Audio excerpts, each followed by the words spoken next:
I could hear them cheering, my son's laughter echoing through the hall, while I stood outside the locked doors, clutching the gift I'd spent months saving for. My hands were shaking, and I kept telling myself that maybe it was just a mistake. Maybe they'd let me in any minute. But the guard's face stayed blank, polite and firm. "Ma'am," he said, checking his clipboard again. "Your name isn't on the guest list." I blinked, confused. There must be some mistake. I'm his mother. Ethan's mother. My voice cracked a little, and I hated how desperate I sounded. He didn't even look up this time. "I just follow orders, ma'am." I tried to smile, tried to stay calm. "Can you just tell someone to let Ethan know I'm here? Please?" The guard hesitated, then sighed. "I can't leave my post." Inside, the music swelled, violins and applause blending into one sound that felt like it was ripping through me. I looked down at the gift in my hands, a silver watch, engraved with the words, "To my son, my pride, my forever." It was all I could afford, but I imagined him smiling when he opened it. A woman in a glittering gown brushed past me, perfume sharp in the air. She glanced at me like I was a stain on her perfect evening. Then I heard her whisper to someone, "I thought his mother passed away years ago." Passed away. For a moment, I couldn't breathe. I stepped back, staring at the tall glass doors.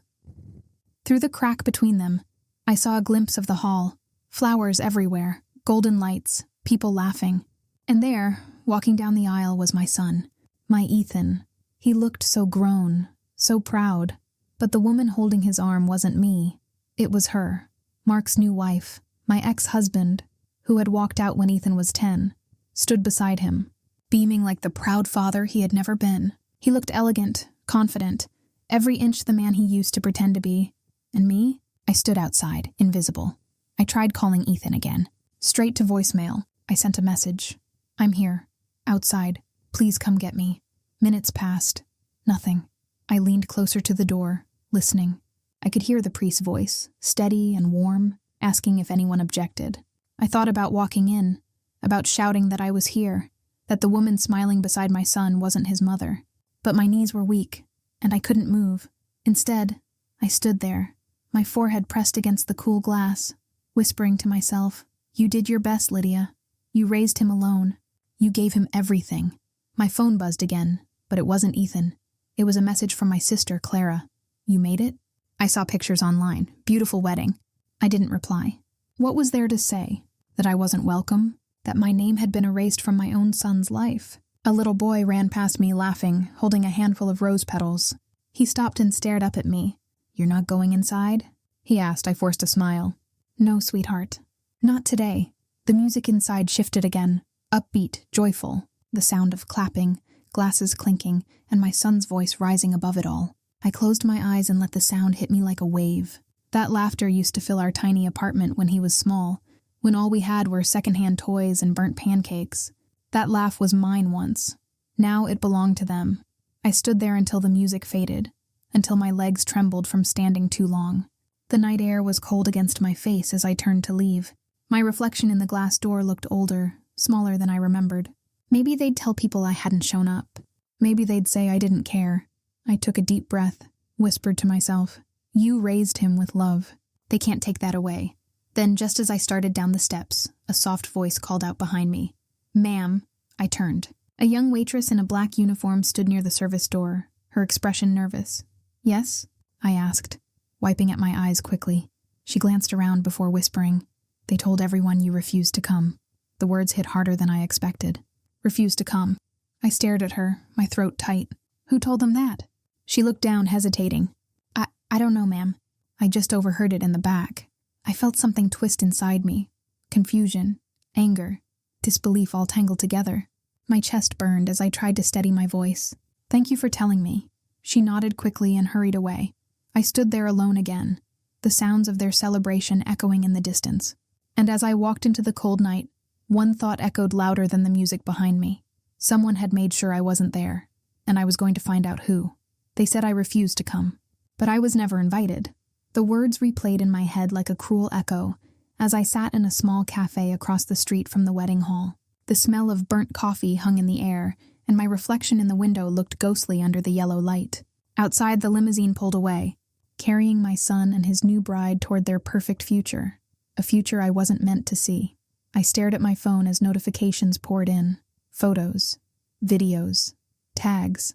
There was Ethan, my beautiful boy, his arm around his wife, smiling wide beneath the caption, "A perfect family moment." Another shot showed Mark, his hand resting proudly on Ethan's shoulder, the caption reading, "Father and son. Finally reunited, father and son." I set the phone down before my hands could start shaking again. The waitress brought my coffee, but it was cold by the time I remembered to sip it. I had waited outside that wedding for hours, hoping Ethan would come looking for me. He never did. And now, online, it looked as if I never even tried to be there.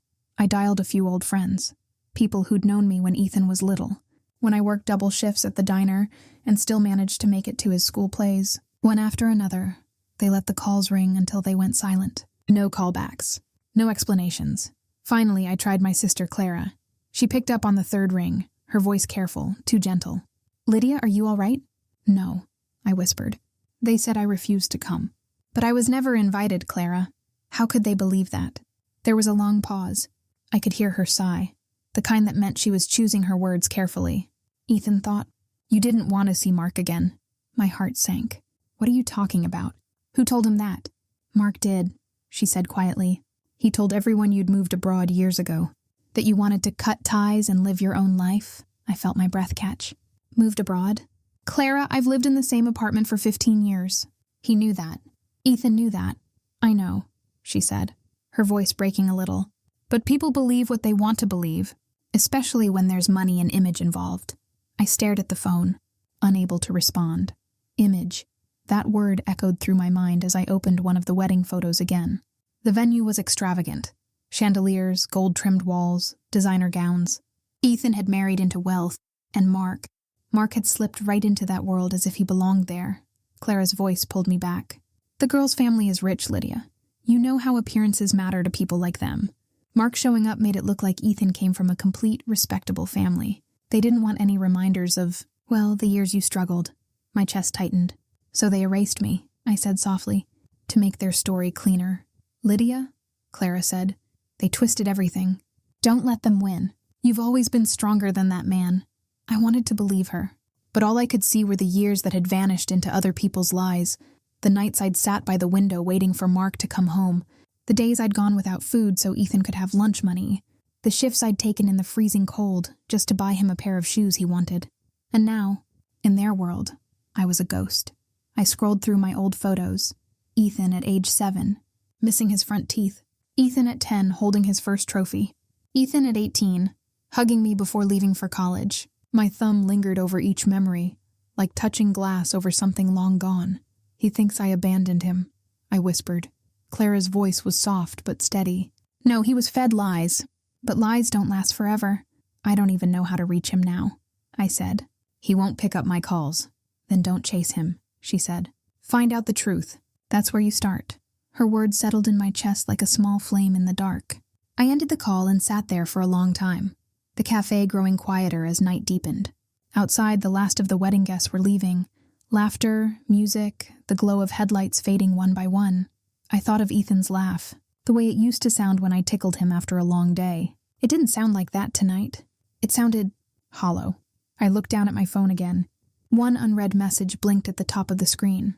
No name, just a number I didn't recognize. "If you want the truth," it read, "meet me tomorrow. Don't tell anyone." My stomach tightened as I read it again. Someone knew. Someone wanted me to know. And for the first time that night, I felt something stronger than pain. I felt ready. The woman who sat across from me wore the same uniform I once did, an invisible life serving others' happiness.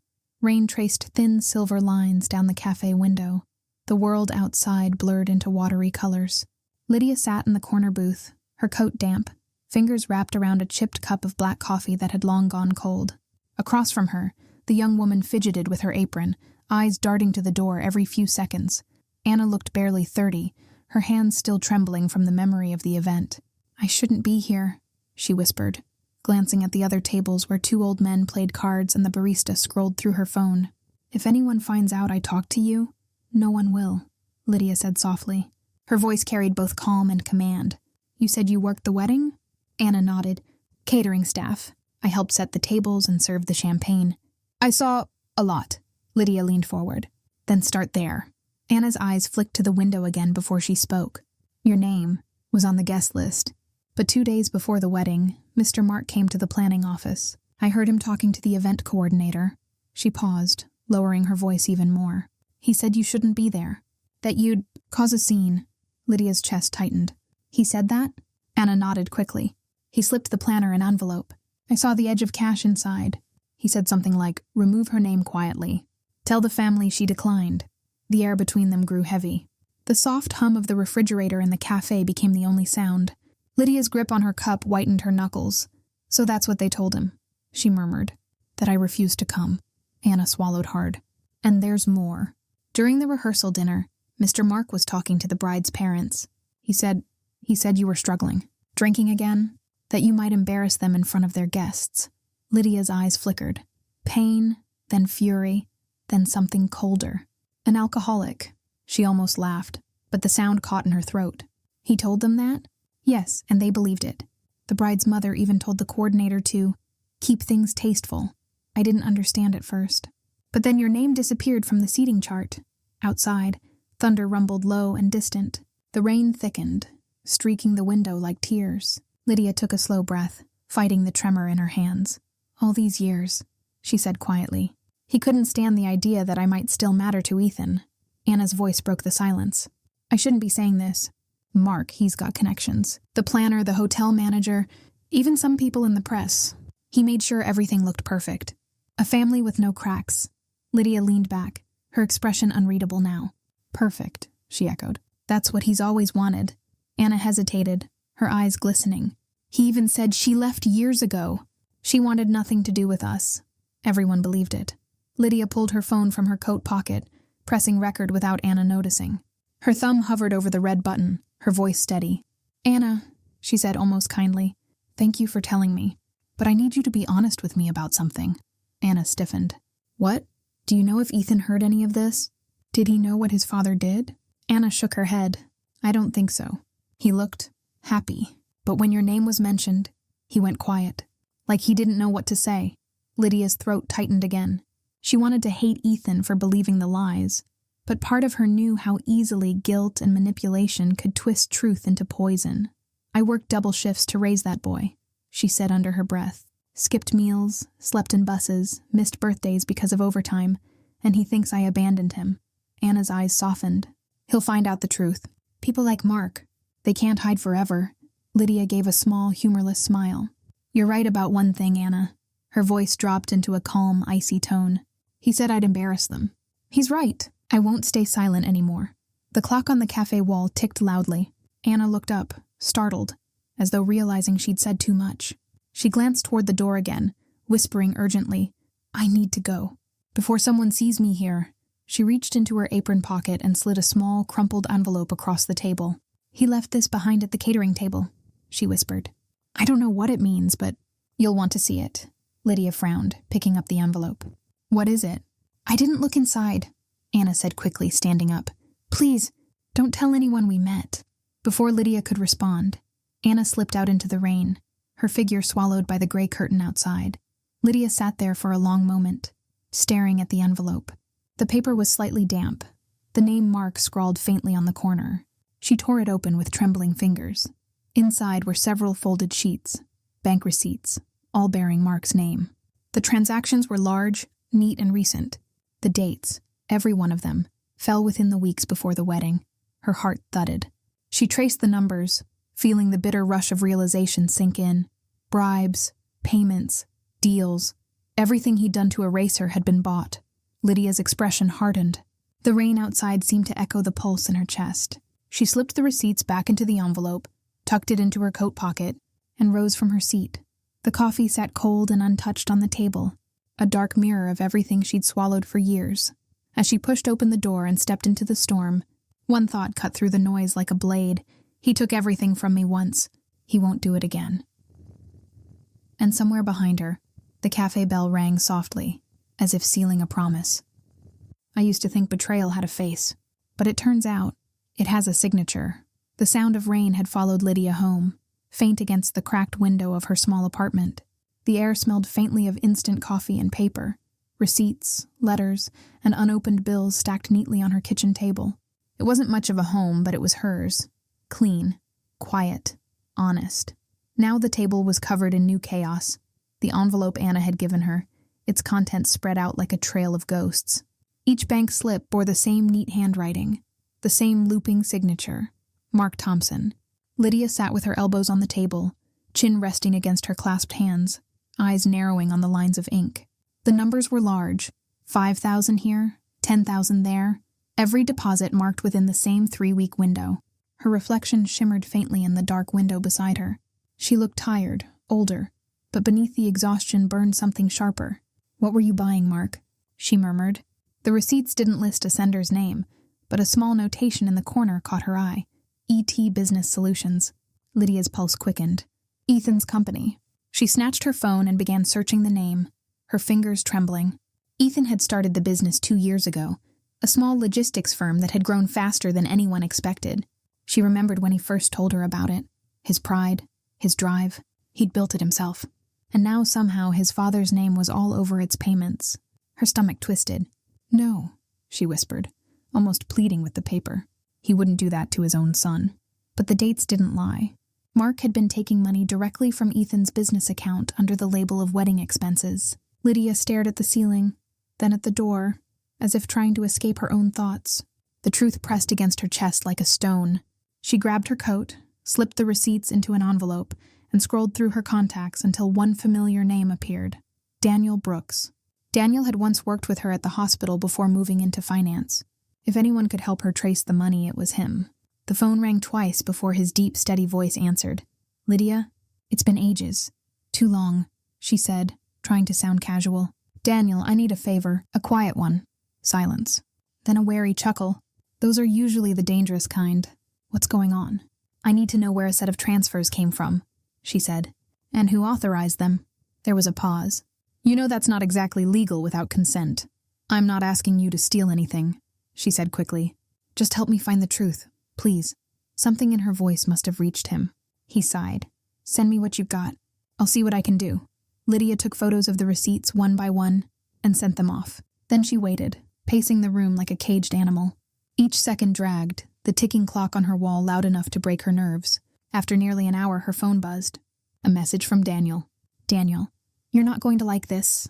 Her fingers hovered before opening the message. He called a minute later. "I traced the accounts," he said, his tone clipped and low. "Those deposits came straight from Ethan's business funds. Corporate account transfers. But the authorization signature, it's Mark's." Lydia closed her eyes. "He told Ethan he'd handle the wedding bills," she whispered. "He's been bleeding him dry." Daniel's voice softened. "If what you're saying is true, he's using Ethan. Maybe for the wedding. Maybe for something else." Lydia pressed her forehead to her hand, her mind racing. "Then it's time my son learns who his father really is."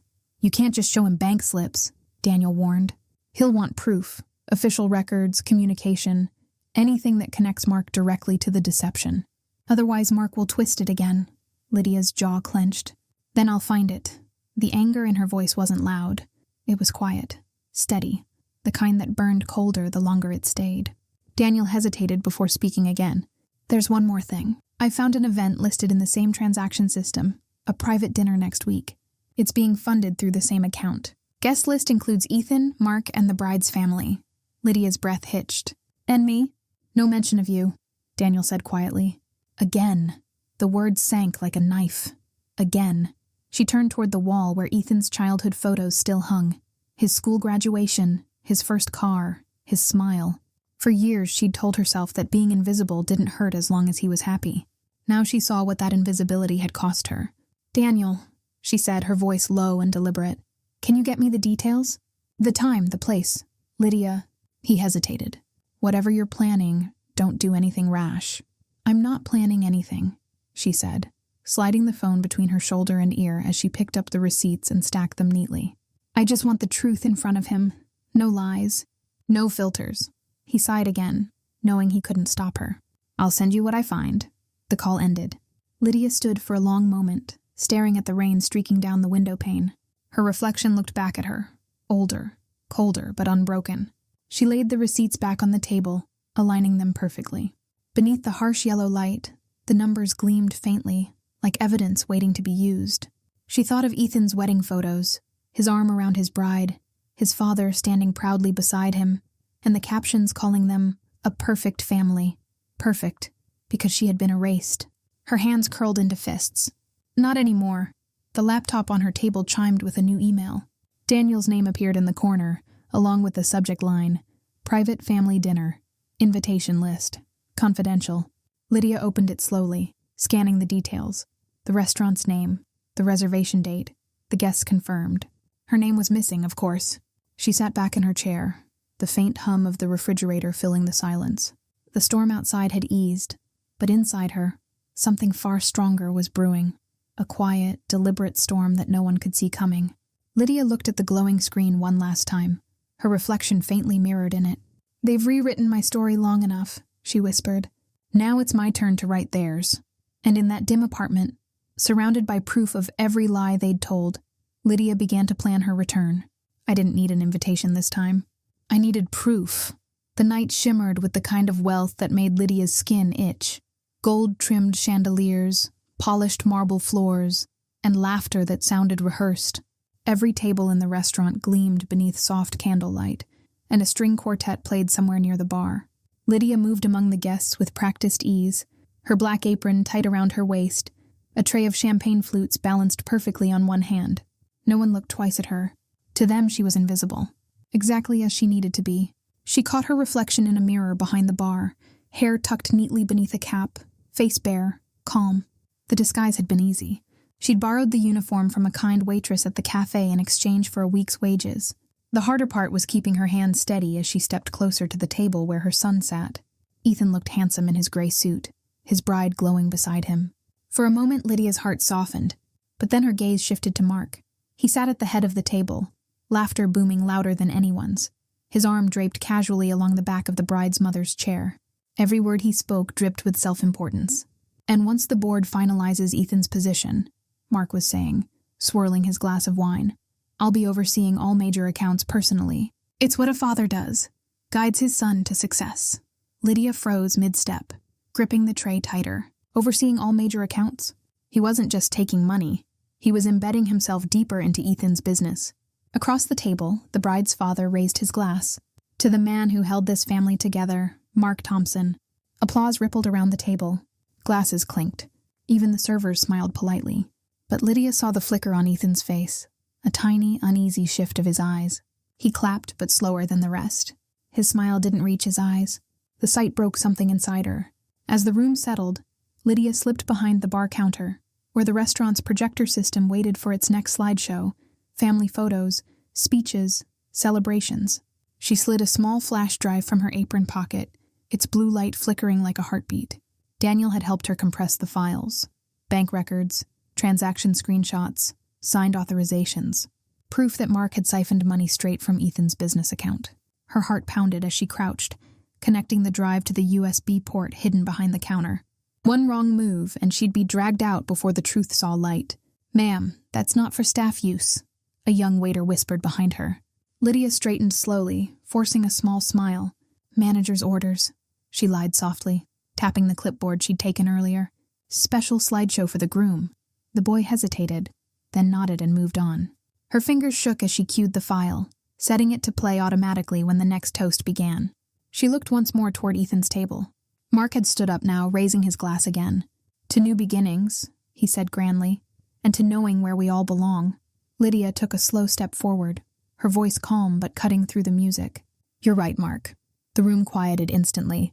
Dozens of eyes turned toward her. "Some of us do know where we belong." She set the tray down, untied her apron, and let it drop onto a chair. "Some of us build everything with our own hands, while others steal it and call it guidance." Mark blinked, his smile faltering. "Excuse me? Who let you in here?" Ethan's head snapped up, confusion washing over his face. "Mom?" The bride gasped softly, and murmurs rippled through the crowd. Lydia stepped closer, voice steady. "Don't worry, I won't stay long. I just came to return something that doesn't belong to you." Mark scoffed, trying to recover his charm. "You've always had a flair for drama. This isn't the place." "Neither was my son's wedding," she interrupted. Her tone was calm, but every word landed sharp. "But you made sure I wasn't there, didn't you?" His expression hardened. "You're out of line." Ethan's brow furrowed. "Dad, what is she talking about?" Mark ignored him, stepping toward her. You're embarrassing yourself, Lydia. She held his gaze. No, Mark. I'm just tired of letting you write my story. A tense silence filled the room. Even the music had stopped. Then Lydia glanced toward the projector operator and gave a single nod. The lights dimmed. The screen behind Mark flickered to life. At first, it showed family photos. The slideshow meant for the dinner. But then the images changed. Rows of bank transactions filled the screen. Mark's name, Ethan's company account, thousands of dollars labeled as consulting fees. A wave of gasps broke across the room. Guests turned. The bride's father frowned, lowering his glass. What is this? Ethan stood slowly, eyes wide. Dad? Those are my accounts. Mark's face drained of color. This is ridiculous, he stammered. She's lying. She's trying to ruin... Lydia's voice sliced through his excuses. You've been stealing from your own son. The man you abandoned. The man I raised when you disappeared. Ethan's voice cracked. Is that true? Mark didn't answer. Lydia stepped closer, her eyes never leaving his. You told him I didn't care. You told everyone I walked away. But you were the one cashing his future for your pride. Mark's jaw clenched. But the silence in the room spoke louder than any denial. The bride's family stared at him in disbelief. Even the servers had stopped moving. For the first time in years, Lydia didn't feel invisible.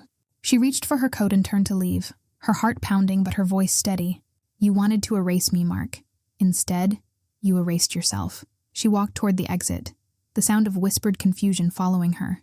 Behind her, the projector screen still glowed, Mark's signature frozen on every transfer. And as Lydia pushed through the doors into the cool night air, she knew one thing for certain. This time, she hadn't been uninvited. She had arrived. The door swung shut behind her. Inside, the murmurs turned into chaos. Outside, Lydia exhaled into the night. Her hands trembled, but her heart didn't. The truth was finally out. And it was only the beginning. For a moment, no one moved. Then Ethan turned to his father, eyes full of disbelief. The restaurant had fallen into chaos. Murmurs rising, phones flashing, the soft clinking of glasses replaced by gasps and whispers. The glow of the projector still lit the room. Every line of Mark's transactions shining like a confession he couldn't erase. Ethan's chair scraped loudly against the marble floor as he stood. Dad, tell me this isn't true. Mark straightened his jacket, his smile tight and trembling. Of course it's not true. She's lying, Ethan. She's always been jealous of our success. The bride's father frowned, his voice low and stern. Jealous? Those are your bank accounts, Mark. Your name is on the transfers. That proves nothing, Mark barked. Anyone can fake documents these days. She's been obsessed with ruining me since the divorce. He turned to the guests, his voice booming with practiced authority. She forged it all out of spite. I could feel every pair of eyes shift toward me, but I didn't flinch. I had lived too long in the shadow of his lies. Ethan's voice cut through the noise, quieter but sharper than anything else in the room. Dad, stop. Mark froze. Ethan's eyes darted between the projector screen and my face. If this is fake, he said softly, then tell me something only Mom would know. Tell me why you said she left me. Mark hesitated, a flicker of panic flashing across his features. Because she did leave you, son. You remember those letters she sent you? The ones saying she was done with us? My heart stopped. Letters? I whispered. Ethan turned toward me, his voice cracking. When I was 16, he showed me letters. Said they were from you. Said you didn't want me to visit anymore. The room blurred for a moment as I tried to steady my breath. Ethan, I never wrote you a single word like that. His expression shifted from confusion to horror. What? They weren't mine, I said quietly. I didn't even know you'd stopped visiting because of them. He took a shaky step back, his voice trembling. You mean, he made them up? Mark's voice rose, desperate now. Don't listen to her. She's manipulating you, like she always... Enough! Ethan's shout silenced the room. Every guest froze. For the first time, Ethan looked at his father not with admiration, but with disgust. You made me hate her, he said, his voice breaking. You told me she abandoned me. I blamed her for everything. And all this time... He looked at me again, eyes wet. You were the one who left. Mark's face turned red, his voice shaking. You don't understand what she did to me. The bride's father stepped forward, cutting him off. I understand perfectly. You used this family's money to cover your theft. You lied to your son. You lied to all of us. Mark's jaw tightened. The charm he'd always worn like armor began to crumble. Ethan's wife clutched his arm, whispering, Ethan, are you okay?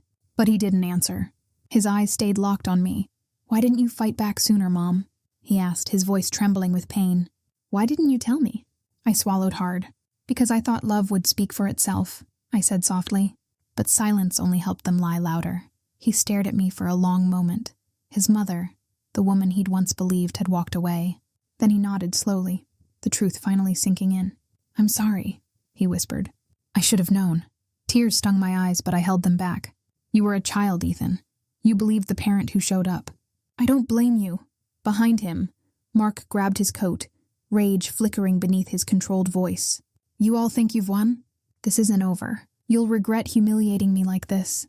He threw one last glare my way, then stormed toward the exit. The bride's father called out, "Mark, don't make this worse." But Mark didn't stop.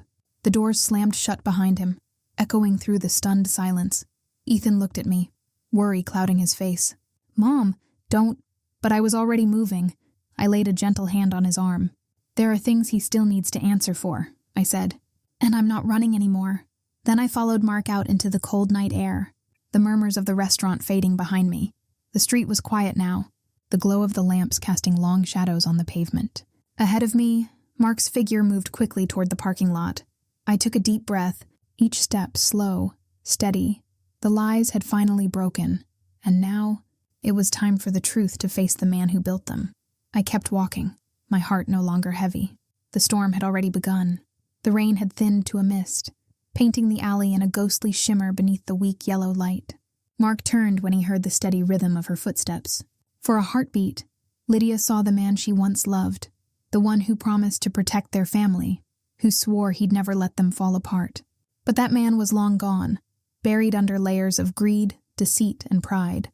He stood with his hands in his coat pockets, his jaw clenched. "You shouldn't be here," he said coldly. "I could say the same," Lydia replied, her voice calm but weighted. "But I suppose lies feel safer when there's no one left to call them out." Mark scoffed, stepping closer. "You made a spectacle of me in there. You think you've won something?" "No," Lydia said, her gaze unwavering. "I just stopped losing myself. For a moment."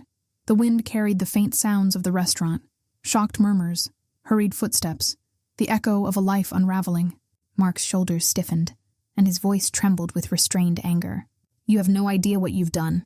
You think they'll believe a woman like you over me? I'll take legal action, Lydia. I'll make sure you regret this."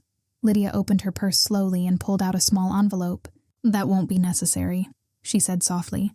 "The bank receipts, transaction logs, and audio recording, they're already with the authorities. And Ethan's lawyer." His face blanched, a flicker of panic breaking through the mask. You wouldn't." "I would." "I did." She held the envelope between them, then dropped it into his hand. "This is the last thing tying me to you, our divorce papers. Signed and finalized." He stared at the papers, then at her. "You think walking away fixes everything?" "No," she said, shaking her head. "It just means I'm done carrying the weight of what you broke." The drizzle deepened, soaking into the pavement. Mark looked down, his breath fogging the cold night air. "You always played the victim, Lydia. Always pretending you were the better one." Her expression softened, not with pity, but with clarity. "I was never better, Mark, just honest. That's what you couldn't stand." He turned away, his shoulders sagging under an invisible weight. "You'll see, they'll all turn on you. You've humiliated me." "I didn't humiliate you," she interrupted quietly. "You did that to yourself." For a moment there was silence. The city noise faded into the background, leaving only the faint hum of the streetlight and the rain tapping gently against the concrete.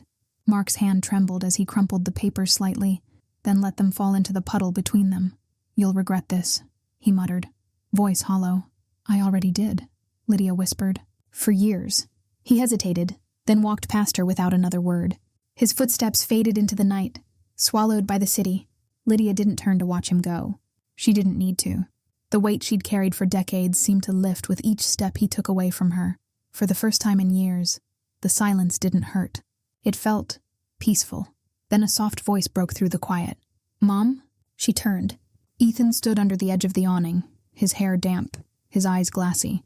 He'd seen everything. The pain, the confrontation, the final goodbye.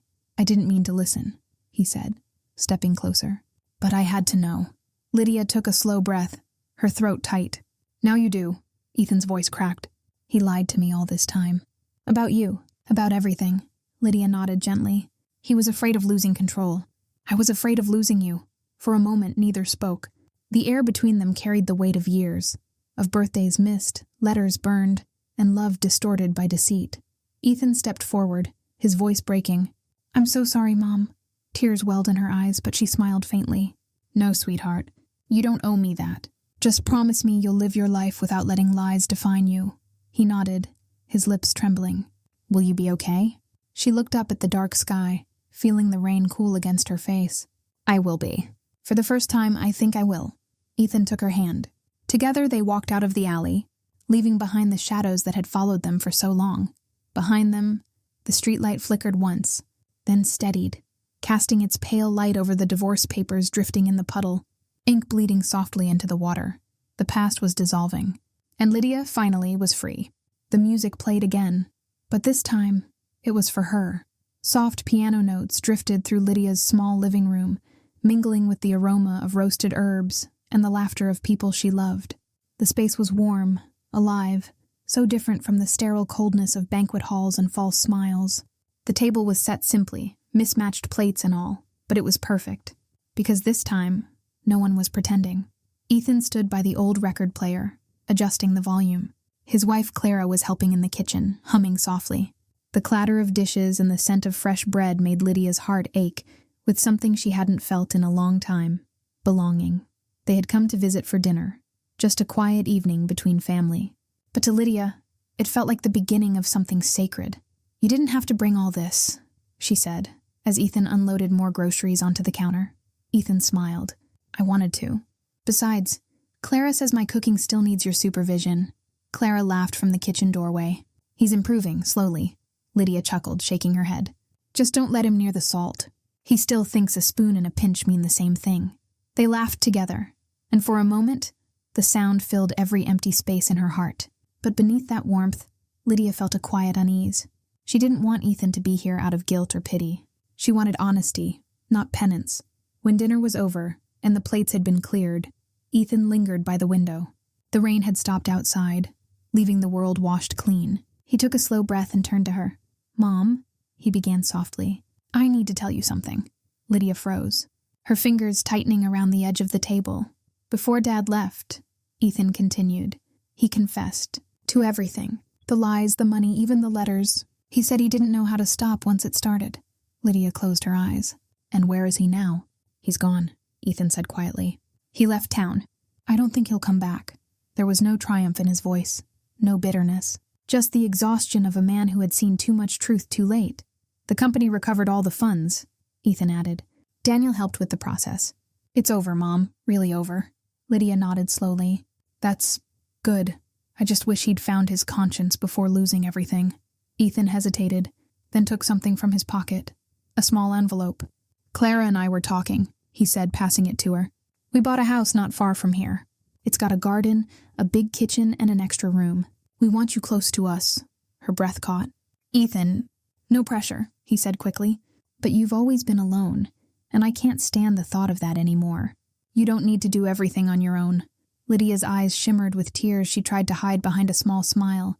"I've spent so long learning how to stand alone. I almost forgot what it felt like to be surrounded." Ethan smiled faintly, then crossed the room and held out his hand. "Come on," she blinked. "What are you doing?" He nodded toward the record player. "You remember this song? You used to play it when I was little. Said it made the house feel alive." The soft waltz filled the room again. Lydia hesitated, then placed her hand in his. Ethan led her gently, clumsy but sincere, as they moved slowly across the living room floor. "You've always been my home, Mom," Ethan murmured, his voice breaking slightly. Lydia's eyes glistened. "And now," she whispered, smiling through her tears, "you've finally come back to it." The music swelled, the room spinning softly around them. Clara watched from the doorway, a gentle smile on her face, her hands folded against her chest. When the final note faded, Lydia leaned against Ethan's shoulder, her heart quiet for the first time in years. The past no longer clung to her. It had been replaced by something gentler: forgiveness. Later that night, as the couple prepared to leave, Ethan handed her a framed photo. "I thought you might like this," he said. It was the wedding picture, the one where her seat had been empty. But now, digitally added, was her smiling face, sitting proudly in the front row. Lydia stared at it for a long time, tracing the edges of the frame with trembling fingers. Then she smiled, a slow, peaceful smile that reached her eyes. "Better late than never," she whispered. Outside, the rain began again, but softly this time, like applause from the heavens. And as the door closed behind Ethan and Clara, Lydia turned up the music, letting the melody fill her home once more. The dance had ended, but the peace remained. If this story touched you, don't forget to subscribe, leave a comment, and share your thoughts below. Your support helps more stories like this come to life.